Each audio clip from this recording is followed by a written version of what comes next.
A single sentence from the league changed the shape of Barcelona's opening week. LaLiga's medical commission has classified Marc-Andre Ter Stegen's condition as a long-term injury, a technical ruling that immediately unlocked roster space and allowed the club to register Joan García ahead of their season opening. FC Barcelona for fans, this reads like a straight line. Injury equals replacement. But the story behind the stamp of approval is tangled with money, pride, and the kind of timing every club fears during an open transfer window. Barcelona had been pushing to solve a registration puzzle for days because their wage cap left them with little formal room to add new signings.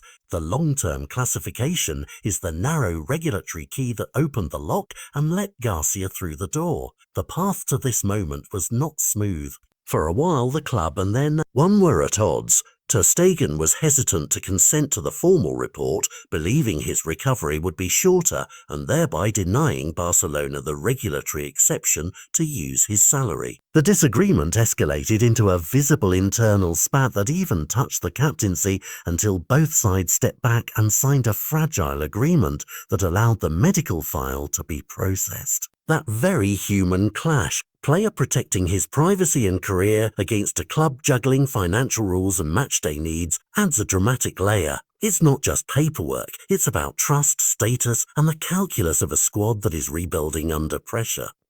What the ruling gives Barcelona is immediate, actionable relief. By classifying Ter Stegen as a long-term absence, the club can liberate a portion of his salary for registration purposes. Figures published today show that the amount can start around 40% and, depending on the duration of the absence, could grow to as much as 80% if the recovery stretches longer. That money is the difference between a signing sitting on the bench and a signing being officially part of the squad. And in Barcelona's case, it meant Joan Garcia's name could be added to the roster this week. The club announced they would formalise his registration immediately, a rapid administrative move that turns days of uncertainty into a clear selection option for the manager. For Hansi Flick, the practical question is brutal and simple: who starts? Joan Garcia arrives with fresh momentum and the responsibility of stepping in while a world-class goalkeeper recovers. Flick must weigh form, experience, and the optics of signalling confidence in the new signing. With Barcelona set to open against Mallorca this weekend, Garcia's availability becomes a live tactical problem, the kind that can alter a manager's whole pre-season plan. It's the sort of test that reveals whether a young keeper is ready to be steadier than the headlines. Beyond selection, the decision ripples into transfer strategy. The registration frees not only a name in a match sheet, but also room in Barcelona's broader roster management. It eases immediate financial pressure and gives the technical team a little breathing space to finalise other deals that were held up by salary cap constraints. Supporters and pundits will debate whether Barcelona played hardball or simply navigated a legal avenue. The truth sits somewhere in between.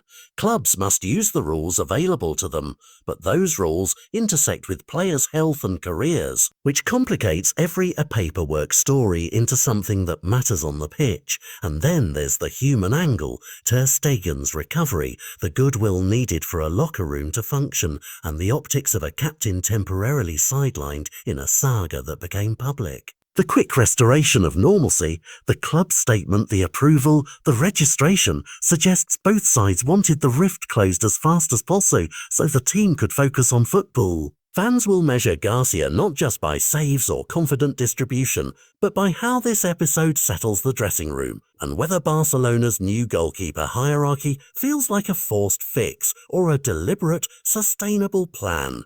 So tonight the narrative is twofold: an administrative ruling with immediate tactical consequences, and a small but intense drama of relationships and regulations. Joan Garcia's name on the official list is the headline, but the subtext is the club's survival instinct under modern financial constraints and the fragile balance between player welfare and competitive urgency. For the opening whistle against Mallorca, the question is simple: who will guard Barcelona's net? For the weeks that follow, a broader question lingers. Did a medical verdict just shape the direction of Barcelona's transfer window and their first steps under a new managerial era? The answer will arrive in performances, not press releases, but tonight the club's plans have pivoted on one carefully worded ruling, and football as ever will translate that paperwork into immediate, unforgiving reality.